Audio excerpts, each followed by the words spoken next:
Hello friends, welcome to রুচি kitchen. আশা করি সবাই খুব ভালো আছো।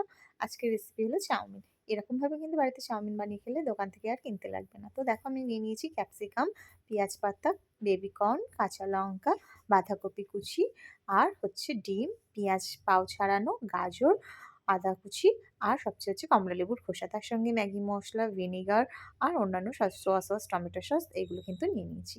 তো একটা কড়াই জল বসিয়ে দেবো, একটু নুন দিয়ে দেবো, দিয়ে তার সঙ্গে একটু ভিনেগার দিয়ে দেবো যাতে চাউমিনটা তাড়াতাড়ি সিদ্ধ হয়ে যায়। এবং চাউমিনটা সিদ্ধ হয়ে গেলে তাতে কিন্তু একটু সাদা তেল দিয়ে দেবো যাতে চাউমিনটার গায়ে গায়ে না লেগে যায়। তো দেখো, আমি জল গরম হয়ে গেছে, আর আমার আগের একটা চাউমিন ছিল সেটাও দিয়ে দিয়েছি।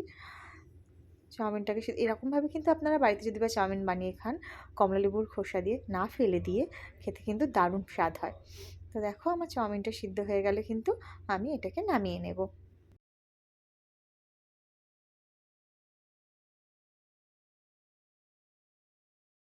বাড়িতে তো সবাই চাউমিনটা খেয়ে সবাই খুব ভালো বলছিল। তো তোমাদেরও ভালো লাগলে কিন্তু এরকমভাবে বাড়িতে ট্রাই করতে পারো। আমি কিন্তু এটা চাউমিনটা ছেঁকে নিলাম সিদ্ধ হয়ে গেছে বলে, একটু ঠান্ডা জলও দিয়ে দিলাম। এবার কড়াইতে একটা তেল দিয়ে দিলাম, দিয়ে তার মধ্যে দিয়ে দেবো আদা কুচি।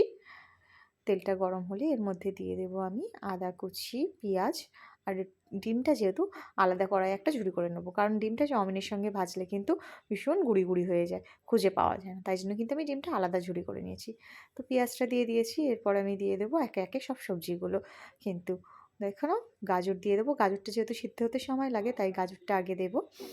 দিয়ে আমি কিন্তু আস্তে আস্তে সব সবজিগুলো দিতে থাকবো। লঙ্কা, ক্যাপসিকাম, বাঁধাকপি এগুলো কিন্তু এক এক করে দিতে থাকবো। বেবিকর্ন দিয়ে ভালো করে ভাজা হয়ে গেলে চাউমিনটাকে কিন্তু ভালো করে ভেজে নেব আমরা। দেখো, এরকম ভাজতে ভাজতে, এবং লেবুর যে ইয়েটা নিয়েছিলাম, লেবুর খোসাটাও দিয়ে দিয়েছি, দিয়ে বাঁধাকপিটা দিয়ে দিয়েছি, দিয়ে ভালো করে নিয়ে নেবো। এবং পেঁয়াজ পাতাটা কিন্তু আমরা লাস্টে দেবো। পেঁয়াজ পাতাটা যেহেতু পাতা, খুব তাড়াতাড়ি সিদ্ধ হয়ে যাবে, তাই জন্য লাস্টে। এবং আমি একটু গুঁড়ো গোলমরিচ ছিল, আমি সেটাও দিয়েছি জাস্ট ফর টেস্ট।